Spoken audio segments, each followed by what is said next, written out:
আল কোরআন যদি পরিপূর্ণ জীবন ব্যবস্থা হয়ে থাকে তাহলে হাদিস কেন? অনেক সময় মনে হয় ইসলাম কেন সত্য ধর্ম, অন্য ধর্ম কেন মিথ্যা, এ ধরনের চিন্তা আসলে কি করব। এবছরের হজ ব্যবস্থাপনার অনেকে প্রশংসা করেছেন।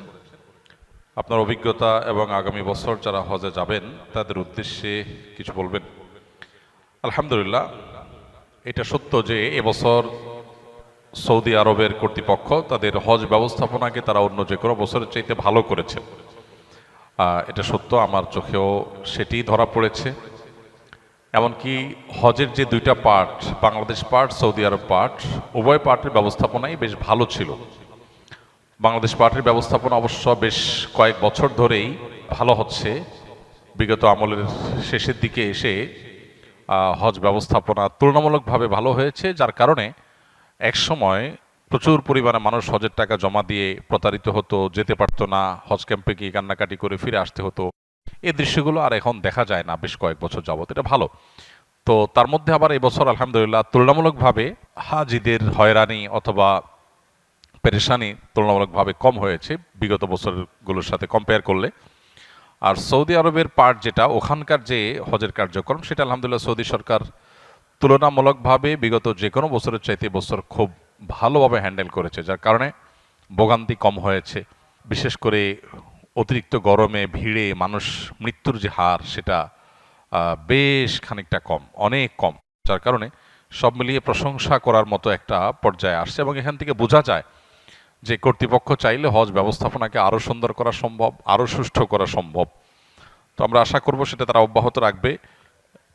এবং হজ যদিও কষ্টকর একটা সফর, তারপরও এটা যেন তুলনামূলকভাবে মানুষের জন্য কম কষ্টের হয়, তুলনামূলকভাবে মানুষের জন্য যেন সহনীয় হয়, সেই জন্য তারা যথাযথ ব্যবস্থা গ্রহণ করবেন। তারা আন্তরিক হলে এবং সিরিয়াস হলে আসলে আরও অনেক ডেভেলপমেন্ট করা সম্ভব। আল্লাহ তাদেরকে সেই তৌফিক দান করুক, আমরা দোয়া করি।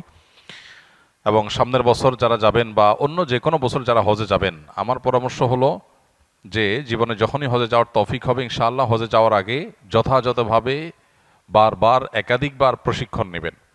যত বেশি প্রশিক্ষণ নেবেন, জানবেন, শিখবেন এবং সময় দিবেন, তত বেশি ইনশাআল্লাহ হজটা সুচারুরূপে, সুষ্ঠুভাবে, সুন্দরভাবে সম্পন্ন করা সম্ভব হবে। আমরা অনেকেই সরাসরি হজে চলে যাই, প্রপার ট্রেনিং বা প্রশিক্ষণ নেই না।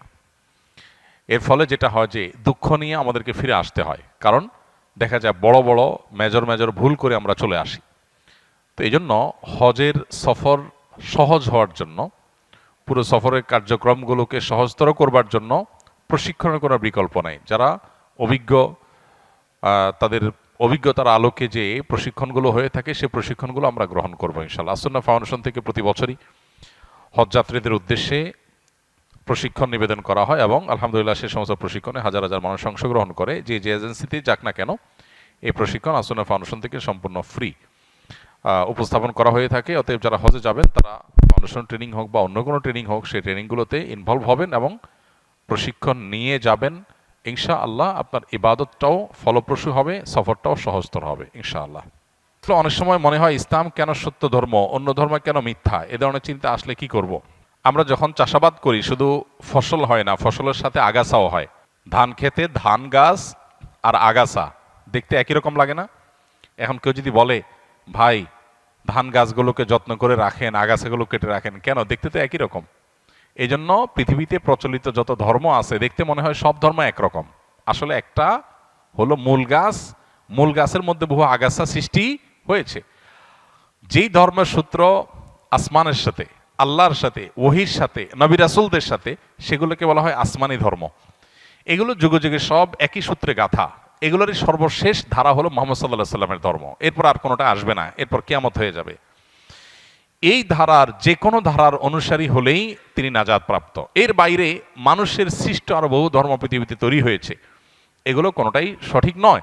এখন আমরা ওই যে আগাছা এবং মূল ফসল সম্পর্কে ধারণা না থাকার কারণে আমাদের কাছে দেখে এক মনে হয়। যে ধান গাছ আর আগাছার পার্থক্য জানে না তার কাছে সবাই এক মনে হয়, কিন্তু যে পার্থক্য জানে তার কাছে এক মনে হবে না। একটা হবে মূল গাছ, আর হলো আগাছা সৃষ্টি হয়েছে। আসমানি ধর্ম এটার ধারা শুরু হয়েছে কখন? আদম আলাইহিস সালাম থেকে শুরু করে নূহ আলাইহিস সালামের সময় এটার দ্বিতীয় ধাপ শুরু হয়েছে।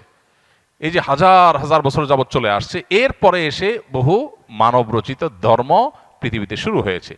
অতএব এগুলোর ভিতরে কোনটা আল্লাহর মনোনীত আর কোনটা আল্লাহর মনোনীত না, এটা বোঝাটা হলো গুরুত্বপূর্ণ। আল্লাহ কোরআনে বলেছেন, না দিন ইনদাল্লাহিল ইসলাম, আল্লাহর কাছে একমাত্র মনোনীত দিন হলো ইসলাম। ওয়া মান ইয়াবতাগি গায়রাল ইসলামি দীনান ফালান ইউকবালা মিনহু, আল্লাহ বলেছেন যে ব্যক্তি ইসলাম ছাড়া অন্য কিছু আল্লাহর কাছে ধর্ম হিসাবে নিয়ে আসবে, অ্যাকসেপ্টেড হবে না। এজন্য আমাদের ইসলাম সম্পর্কে জানতে হবে এবং মানবরচিত দিন বা ধর্মগুলো সম্পর্কে আমাদের জানতে হবে, তাহলে ইনশাআল্লাহ ধোঁয়াশা দূর হবে। আল কোরআন যদি পরিপূর্ণ জীবন ব্যবস্থা হয়ে থাকে তাহলে হাদিস কেন? খুবই হাস্যকর একটা বিষয়, আমাদের সমাজে অনেকের মুখে এখন আজকাল এগুলো শোনা যায়। কোরআন যদি পরিপূর্ণ হয় তাহলে হাদিস কেন? কোরআন পরিপূর্ণ, কোরআন হলো মূল পাঠ, এটার ব্যাখ্যা গ্রন্থ হলো হাদিস। অতএব কোরআন পরিপূর্ণ হওয়ার সাথে হাদিসের প্রামাণ্যতার কোনো সংঘর্ষ নাই, কন্ট্রাডিকশন নাই, দুইটাই প্যারালালি চলে। কারণ হলো কোরআনের ব্যাখ্যার জন্যই আল্লাহ তাআলা রাসূলকে পাঠিয়েছেন। এখন যদি কেউ বলেন কোরআন তো পরিপূর্ণ, তাহলে আল্লাহ রাসূল পাঠালেন কেন? কোরআন জিবরিল দিয়ে পাঠিয়ে দিলেই তো হইলো। এই প্রশ্নটা যেরকম অবান্তর, কোরআন পূর্ণাঙ্গ হলে আবার হাদিস লাগে কেন, এটাও সেরকম অবান্তর। এনকারে হাদিসের ফিতনা এখন ঘরে ঘরে দাঁড়ে দাঁড়ে হয়ে গেছে, হাদিস অস্বীকার করার। আমাদের সতর্ক থাকতে হবে।